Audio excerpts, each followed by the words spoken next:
Assalamualaikum warahmatullahi wabarakatuh. Perkenalkan, nama saya Rahmat Ramadan.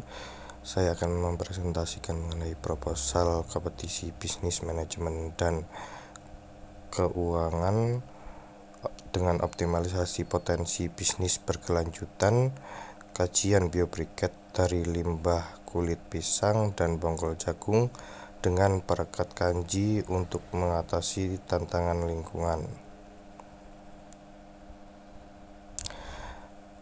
Oke, di tim pengusul yaitu ada saya Rahmat Ramadan dengan NIM akhir 008, lalu ada Anissa Fitria Rahmadina dengan NIM akhir 024, lalu ada Tersa dengan NIM akhir 111 dengan kategori perencanaan bisnis.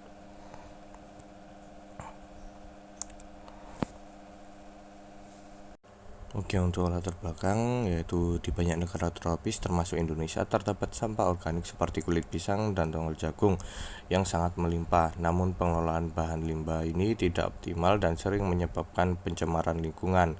Di sisi lain, kebutuhan akan energi semakin meningkat akibat pertumbuhan penduduk dan perkembangan industri. Saat ini banyak daerah di Indonesia yang menghadapi tantangan dalam menyediakan energi, terutama di daerah pedesaan yang sulit untuk dijangkau. Sementara itu, upaya untuk mengurangi ketergantungan terhadap bahan bakar fosil juga menjadi prioritas untuk meminimalisir dampak negatif terhadap lingkungan. Tantangan tantangan tersebut eh, kami memberikan solusi yaitu dengan hadirnya biobriket.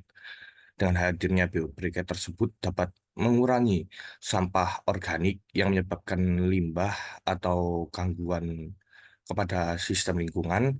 Dengan adanya biobriket tersebut, kita dapat mengurangi sampah limbah dan membuat suatu hal yang ramah lingkungan karena dengan menguranginya sampah limbah tersebut, kita dapat berkontribusi untuk lingkungan agar bisa menjadi lebih bersih. Lalu tujuan program KPMK kita ini yang pertama yaitu mengembangkan metode pembuatan biobriket dari campuran kulit pisang dan bonggol jagung yang menggunakan perekat kanji. Jadi bahan-bahan yang kita gunakan yaitu bahan-bahan alami sehingga cocok untuk digunakan dan ramah lingkungan pastinya. Yang kedua yaitu menganalisis karakteristik dan kualitas biobriket dari campuran kulit pisang dan bonggol jagung menggunakan perekat kanji. Yang ketiga, menyebarkan informasi dan pengetahuan tentang pembuatan dan penggunaan briket kepada masyarakat. Lalu untuk manfaat programnya, manfaat bagi lingkungan yaitu mengurangi pencemaran.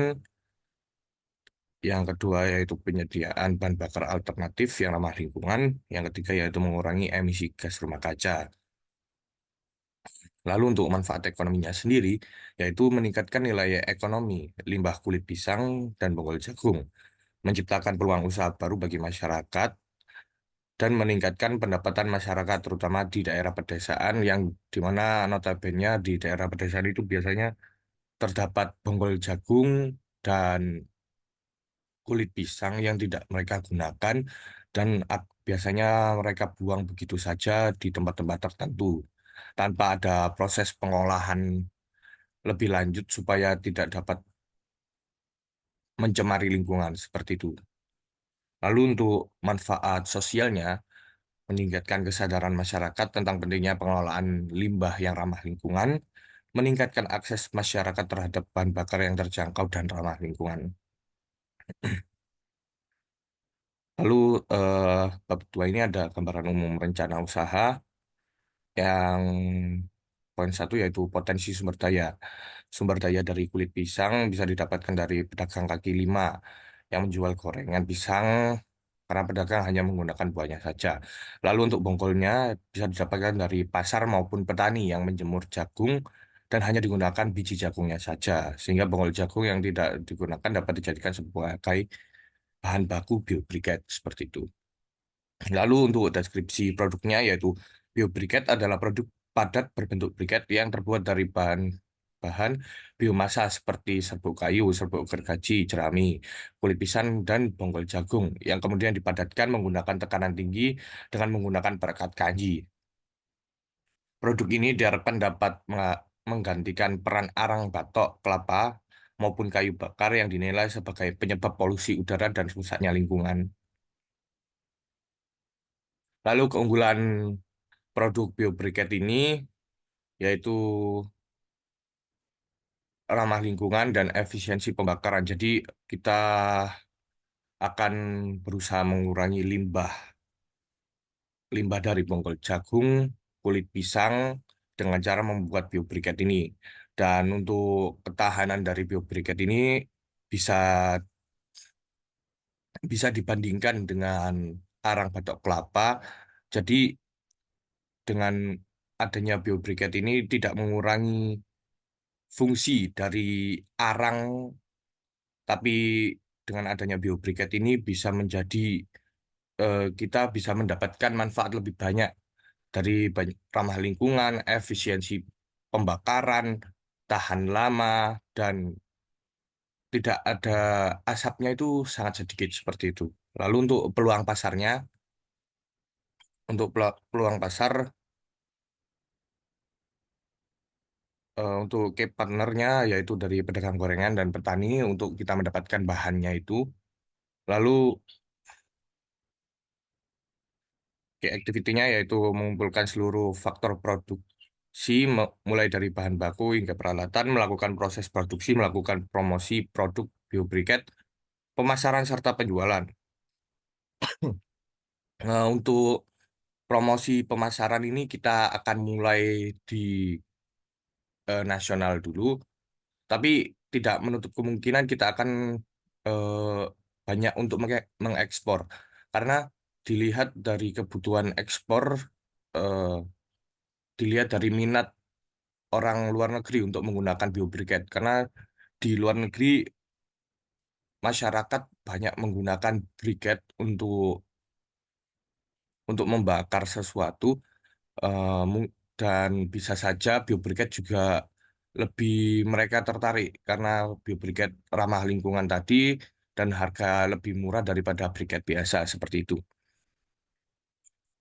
Lalu untuk value proposition, membuat biobriket dari bahan limbah organik dan ramah lingkungan, memanfaatkan kulit pisang dan bonggol jagung. Lalu ada customer relationship, pelayanan secara langsung dan secara online. Jadi kita nanti memasarkannya secara offline dan online.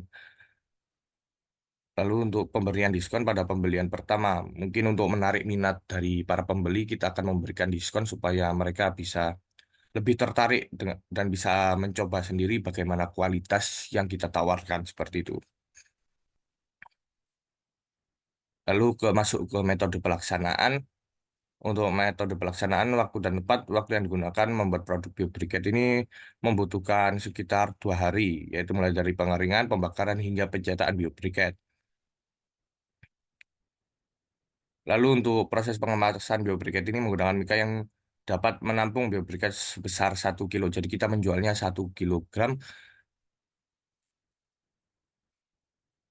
Lalu alat dan bahan, alat yang dibutuhkan yaitu drum besi, alu, dan lumpang sebagai penumbuk biomasa yang telah dibakar, ayakan, timbangan, gelas ukur, dan cetakan briket. Sedangkan untuk bahan yang digunakan yaitu kulit pisang dan bonggol jagung sebagai sumber biomasa, air dan kanji sebagai bahan pengikatnya. Cara kerjanya yang pertama yaitu mengumpulkan bahan baku, lalu kita keringkan semua bahan baku yang kita punya itu, lalu kita bakar. Setelah dibakar, nanti hasil pembakarannya atau sisa-sisanya akan digiling, lalu dicampur, dicampur, lalu ditambahkan dengan bahan perekat untuk merekatkan campuran tersebut. Lalu kita cetak menjadi kotak-kotak, lalu kita keringkan, dan setelah kering kita kemas. Berikut jadwal kegiatannya. Oke, sekian presentasi dari saya. Saya ucapkan terima kasih. Wassalamualaikum warahmatullahi wabarakatuh.